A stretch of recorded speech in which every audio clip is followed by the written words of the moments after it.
오늘도 이렇게 새벽 단잠 깨우신 여러분들을 진심으로 환영합니다. 여러분들과 여러분들의 가정과 하시는 모든 일들 위해 하나님의 은혜와 복이 충만하게 임하게 되길 간절히 축원드립니다. 우리 어제 새벽에 보니까요, 여러분들이 얼마나 많이 나오셨는지 우리 교회에서 준비한 스티커가 모자라가지고 스티커를 못 찍었다 그래요. 우리 아이들 중에 스티커 못 받은 아이도 있고 한데, 일단 사인을 이렇게 메모를 해 놓으시면은 전부 다 스티커를 찍어 드리도록 하겠습니다. 예년보다 약 한 70여 명이 많이 나왔다 그래요. 어제 굉장히 많이 나와서 자리가 없어가지고 뒤에 오실 분들은 진짜 앉지를 못할 정도로 그렇게 해주셔서 너무나 감사를 드립니다. 우리 옆에 분들에게 한번 축복합니다. 기도 응답의 주인공 되십시오. 기적의 주인공 되십시오. 예, 감사합니다. 우리 옆에 나온 아이들에게 한번 얘기해 주시기 바랍니다. 자녀들에게, 야, 너 대단하다. 어떻게 새벽을 다 깨우니? 아우, 대단해. 앞으로 큰 인물 될 겁니다. 감사합니다. 우리 게임 가운데 이런 게임이 있습니다. 줄을 쭉 서서요. 줄을 쭉 서서 어떤 한 가지 얘기를 전달하면 몇 단계 말을 속삭속삭 하고 나서 보면은 그 말의 의미가 완전히 뒤바뀌는 그런 게임을 우리가 많이 했더랬죠. 어느 모임에서 한 번은 이런 말을 줬습니다. 언어를 줬습니다. 너는 썩 좋은 놈이야 라고 얘기를 했습니다. 그래서 서너 단계 넘어가서 이제 맨 끝에 사람이 대답을 해봐라 그랬더니만 이렇게 대답을 했어요. 너는 속 좁은 놈이야. 이렇게 바뀌었어요. 분명히 좋은 의도로 너는 썩 좋은 놈이라고 했는데 너는 속 좁은 놈으로 뒤바뀌게 되지요. 변질된 메시지입니다. 한동안 인기를 끌었던 TV 프로그램 가운데 가족 오락관이라고 있었죠. 거기에 아주 재미있는 하나의 코너가 있었습니다. 그게 바로 고요 속의 외침이라 그래가지고 헤드폰을 쓰고는 그냥 막 고함을 질렀는데 말귀를 못 알아들어가지고 영 엉뚱한 말을 분명히 이 말을 했는데 결과는 전혀 다른 그 모습을 보면서 우리의 삶도 그럴 수 있겠구나 하는 생각을 해보게 됩니다. 좋은 의도로 무엇을 시작했는데 그 결과가 정말로 엉뚱한 방향으로 흘러가는 것들이 얼마나 많습니까? 본래의 메시지, 본래의 의도를 기억한다는 것은 상당히 중요합니다. 우리 한국에 미션 스쿨들이 많이 들어왔습니다. 선교사님들이 한국에 얼마나 많은 대학교를 세우고 고등학교를 세우고 또 우리 민족들이 다음 후학들을 믿음으로 양성하기 위해서 기독교 가치관으로 세운 기독교 학교들이 참 많습니다. 좋은 의도로 시작되었습니다. 그런데 세월이 흐르면서 그 의미가 너무나 퇴색해져 가는 것을 보게 됩니다. 그 비근한 예가 서울에 있는 연세대학교, 이화여자대학교, 대구에 있는 계명대학교. 이제는 우리가 얘기하지 아니하면 미션 스쿨인지 모릅니다. 그 학교가 세워진 이유가 뭐냐? 하나님의 복음을 위해서, 기독교 인재 양성을 위해서 세워진 학교였는데 지금은 전혀 상관없는, 하나님의 복음과는 전혀 상관없는 학교로 전락하고 말아버렸습니다. 본래의 메시지가 다 상실되어 버렸습니다. 본래의 의도가 다 사라져 버렸습니다. 여러분, 우리의 모습도 살펴보아야 합니다. 교회의 모습도 살펴보아야 합니다.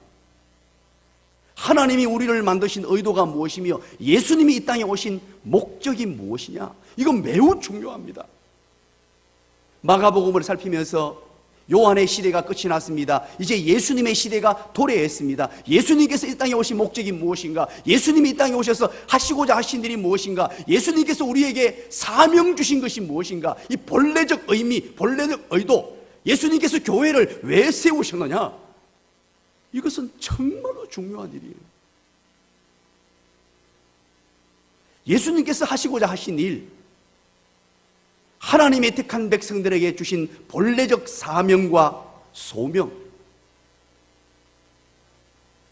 오늘 이 본문을 우리는 살피면서 우리 교회의 사역 비전 3가지를 여러분들에게 발표하려고 합니다.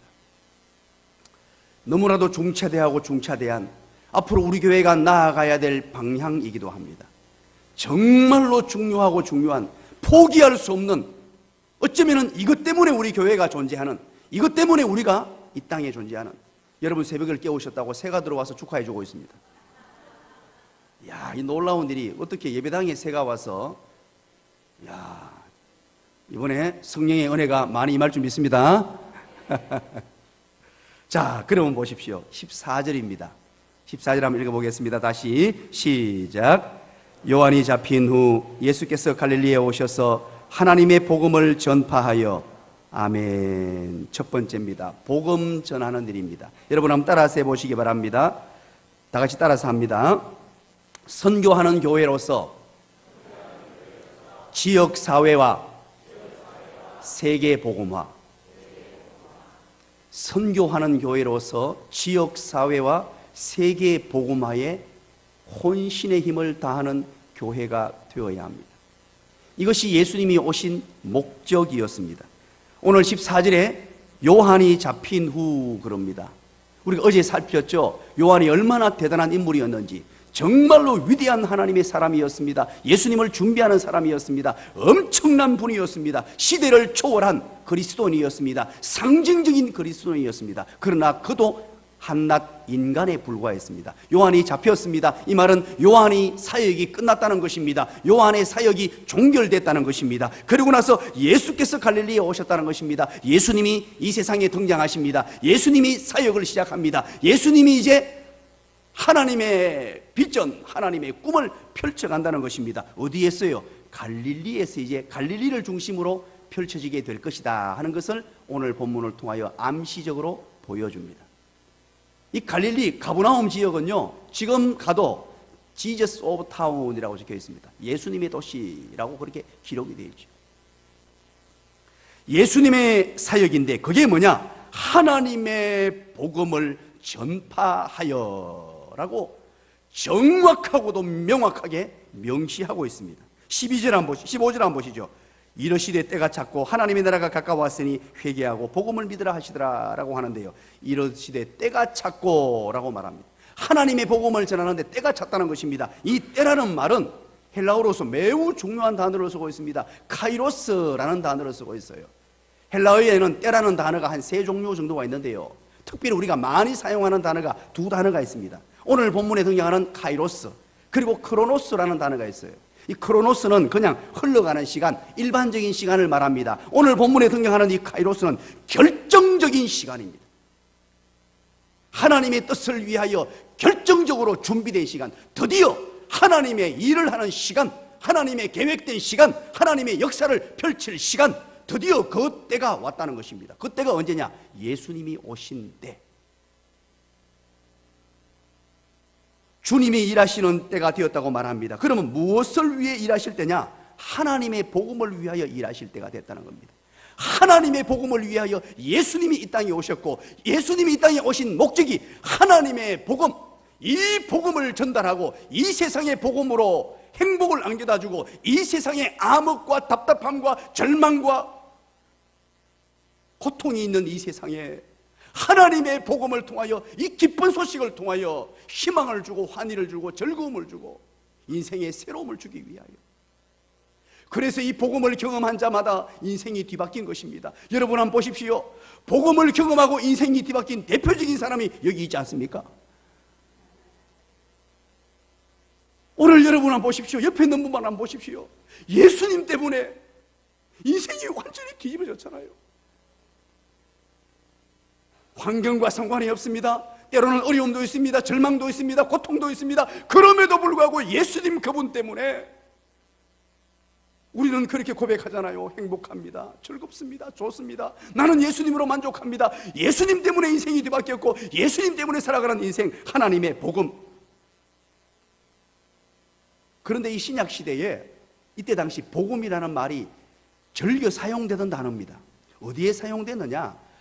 이때 당시는 로마가 전 세계를 통치하던 시대였어요. 로마의 황제 가이사가 전령들을 보냅니다. 전령들을 보내서 정말로 복된 소식을 전한다 하고 전해주는데, 그게 황제 즉위식, 각 통치국마다 쫙 보내서 이제 가이사의 복음이요 하고 이 복음을 계속 보냈단 말이에요. 그런데 때로는 그 복음이 세금이 올라간다, 부역을 해야 된다, 세금을 어떻게 내라, 너희들의 어떤 그 농사 지었는 걸 이렇게 바쳐라 하면서 복음이라는 단어를 갖다 붙였단 말이에요.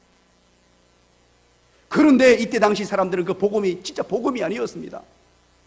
로마에서는 복음이라고 전달되고 전령들을 보냈는데 진짜 복음이 아니었습니다. 그래서 오늘 이 본문에 가이사의 복음이 아니고, 로마의 가이사 황제의 복음이 아니고 누구의 복음이라고요? 본문에 보십시오. 누구의 복음? 하나님의 복음이라고 일부러 대조적으로 그렇게 구분하고 있는 것입니다. 그 가짜 복음하고는 다르다는 것입니다. 이제 하나님의 복음, 이 하나님의 복음, 진정한 평화의 복음, 참된 행복의 복음, 인생을 환희로 이끌 정말로 복음, 복된 소식이 하나님의 복음으로 전달된다. 그게 바로 예수 그리스도가 오심으로 말미암아. 그 복음의 내용이 무엇입니까? 복음의 내용이 15절 내용입니다. 15절에 있는 내용이 복음의 전부입니다. 때가 찼고 하나님의 나라가 가까웠으니, 하나님의 나라가 가까웠으니, 하나님의 통치하심이 가까웠으니, 하나님이 다스릴 날이 가까웠으니, 하나님이 이 세상을 운행할 날이 가까웠으니, 그 날이 오면 행복할 것이다. 하나님이 통치가 이루어지면, 하나님이 다스리는 나라가 오면 모든 불평등 것이 다 사라지고 진정한 평화와 진정한 행복이 올 것이다. 하나님의 나라가 가까웠으니 이제 수반되어야 될 게 뭐냐? 회개해라, 회개해라, 회개해라. 그리고 복음을 믿으라. 복음은 예수 그리스도입니다. 믿으시기를 간절히 축원합니다. 그 복음의 내용을 소개하고 있습니다. 하나님이 통치하시는 나라, 진정한 하나님이 왕 되시는 나라, 불의가 없습니다.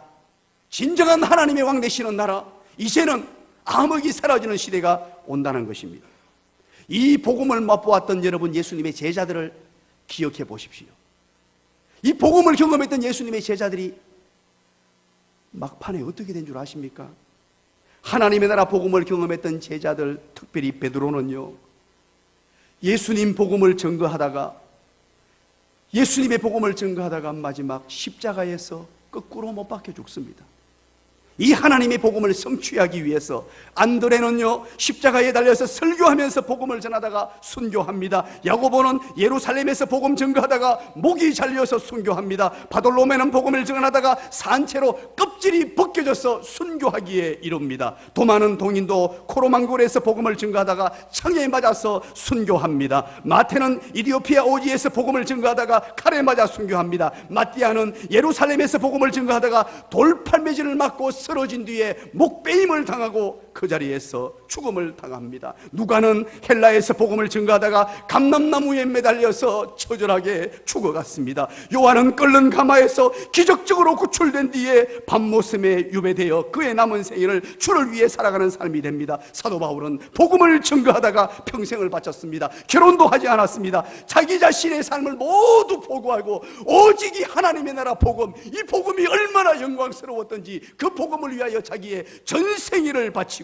오직 복음, 오직 복음, 오직 복음이라고 외치며 살았던 사도 바울의 모습이었습니다.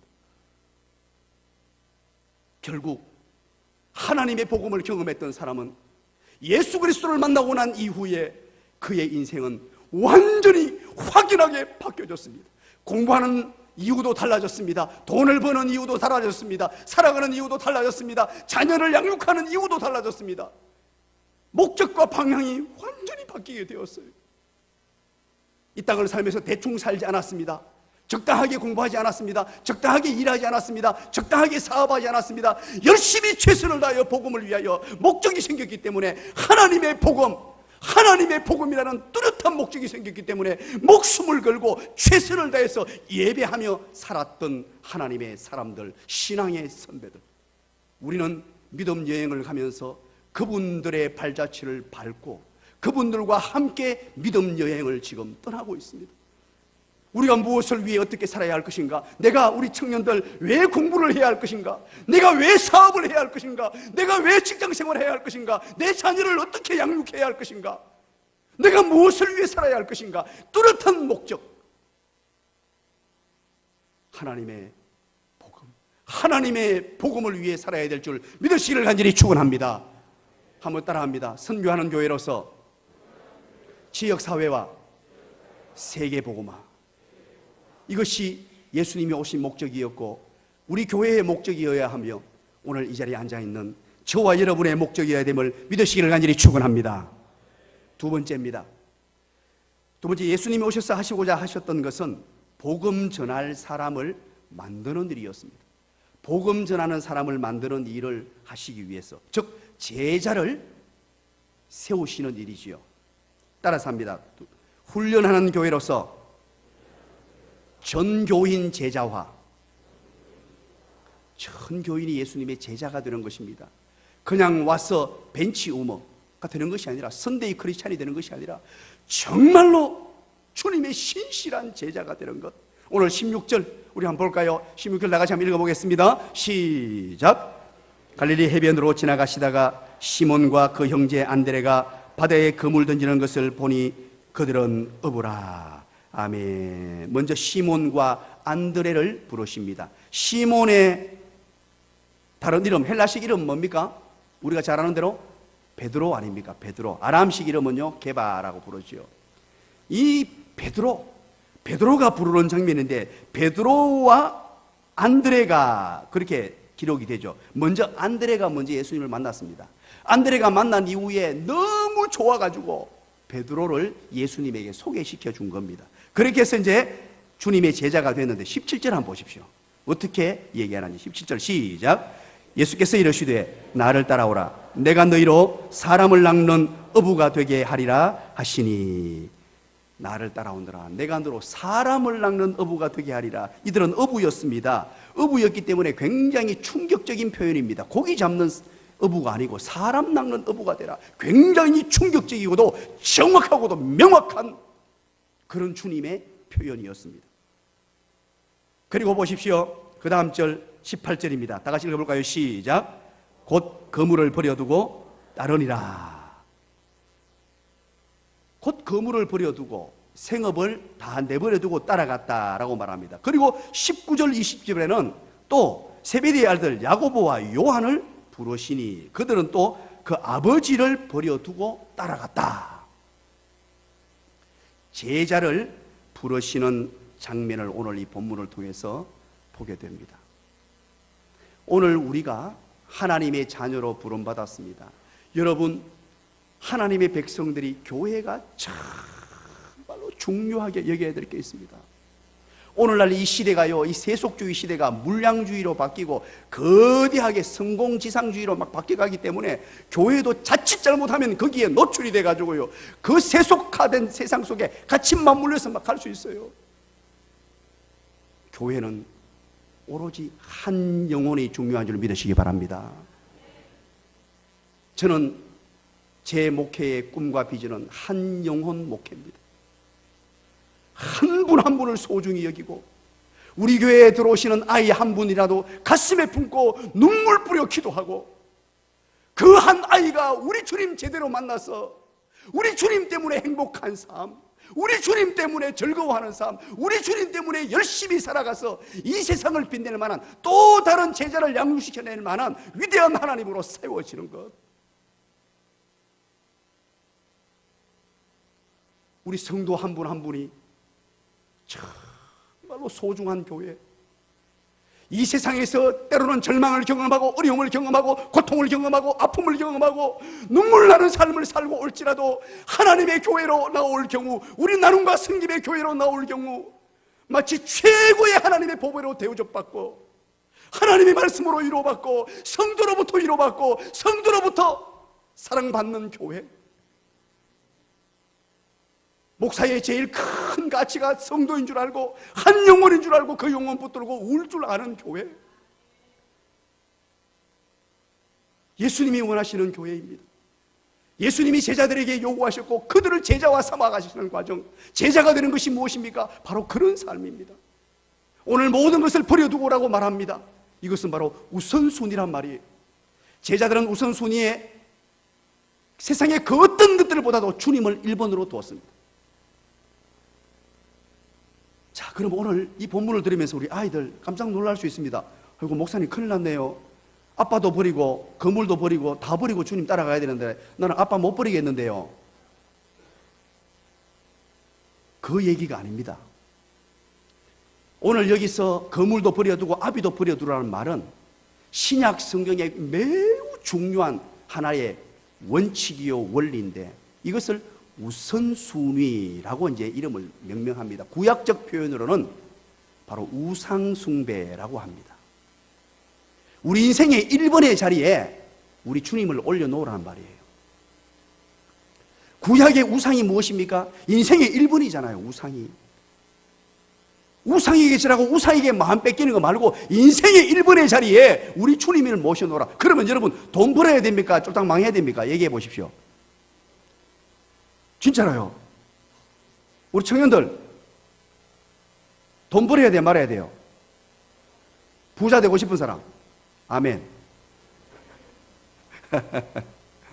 여러분 오해하지 말고 잘 들으십시오. 우리는 때로는 주님을 위해 가난을 선택할 줄도 알아야 돼요. 주님을 위하여 때로는 가난을 선택하고 가난을 위해서 일할 줄도 알아야 돼요. 그러나 중요한 것은 우선순위에서 하나님의 영광을 위하여 복음을 위한 일이라면 돈도 열심히 벌 줄 알아야 돼요. 공부도 열심히 해야 돼요. 우선순위가 뭐냐? 하나님의 복음을 위하여, 하나님을 위하여. 그게 1번으로 딱 올라가 있으면 이게 하나님이 은혜를 베풀어 주신단 말이에요. 오늘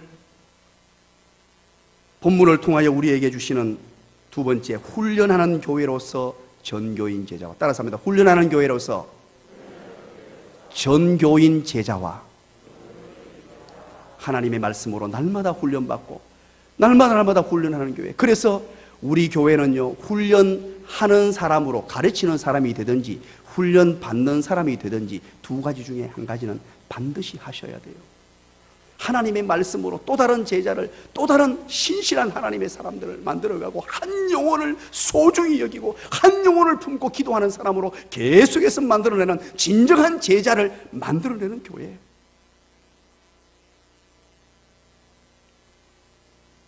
마지막 한 가지입니다. 오늘 20절까지 다 해버렸는데 한 가지는 어디 있습니까? 그죠? 20절까지 끝내버렸죠. 한 가지는 오늘 본문에 나오는 것이 아니라 마가복음의 핵심 주제입니다. 그게 바로 마가복음 전체의 핵심 주제가 마가복음 10장 45절입니다.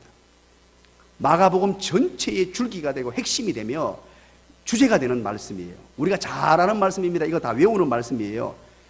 10장 45절 뭡니까? 인자가 온 것은 섬김을 받으려 함이 아니라 도리어 섬기려 하고 자기 목숨을 많은 사람의 대속물로 주려 함이라 라고 말씀하셨지요.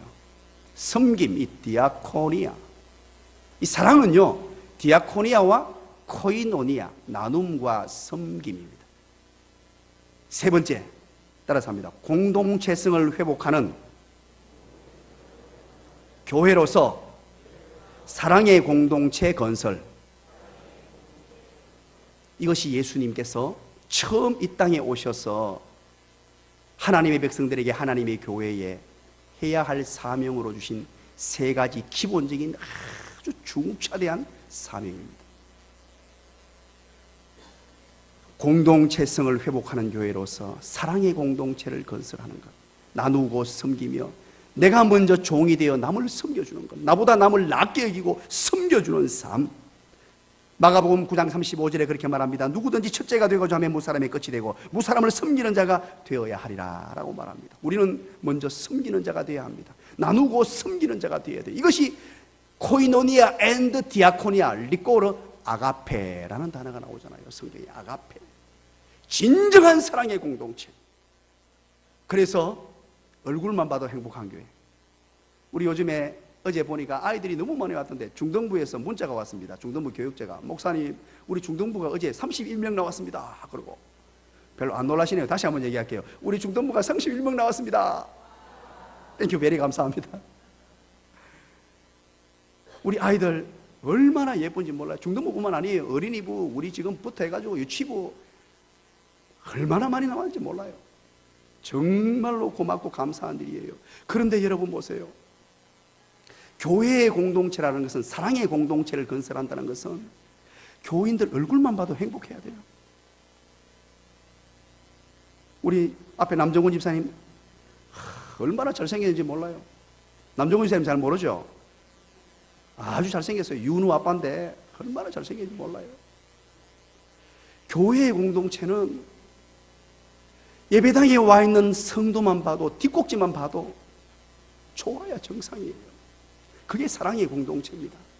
우리가 꿈꾸는 교회는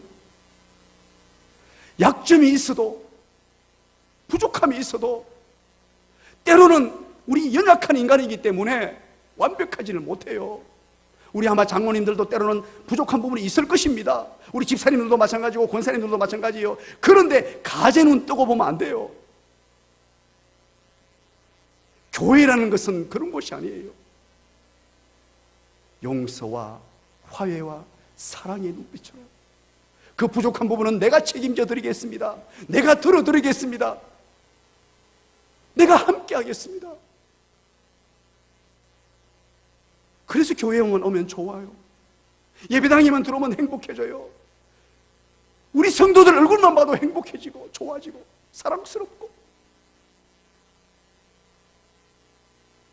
앞으로 여러분, 부족한 종이 너무 나약하고 연약해서 실수도 많이 할 겁니다. 정말로 못난 인생이기 때문에 그렇습니다. 그럴 때마다 여러분, 오늘처럼 이렇게 사랑의 눈으로 봐주시기 바랍니다. 아멘 소리가 갑자기 기가 팍 죽어요. 우리 장로님들 열심히 헌신해 오셨습니다. 지금까지 정말로 존경과 사랑의 눈으로 바라보는 거예요. 그게 교회입니다. 우리 교회 성도들 한 분 한 분들을 바라보실 때 여러분, 나쁘게 보려면요 한없이 나빠요. 약점이 다 있습니다. 사랑의 공동체, 사랑으로 팔아주는 거예요. 결론을 맺습니다. 이번에 40일 천국잔치를 하면서 마가복음과 함께하는 40일간의 행복한 믿음 여행을 우리가 떠나고 있습니다. 어제는 우리가 세례 요한을 만나보았는데, 세례 요한의 시대가 끝나고 예수님 시대가 도래하면서 예수님이 오신 목적을 살폈습니다. 이 목적을 따라 우리가 살아가기를 원합니다. 여러분, 세 가지 한번 정리하시고 기도하기를 원하는데 따라서 합니다. 선교하는 교회로서, 지역사회와 세계복음화,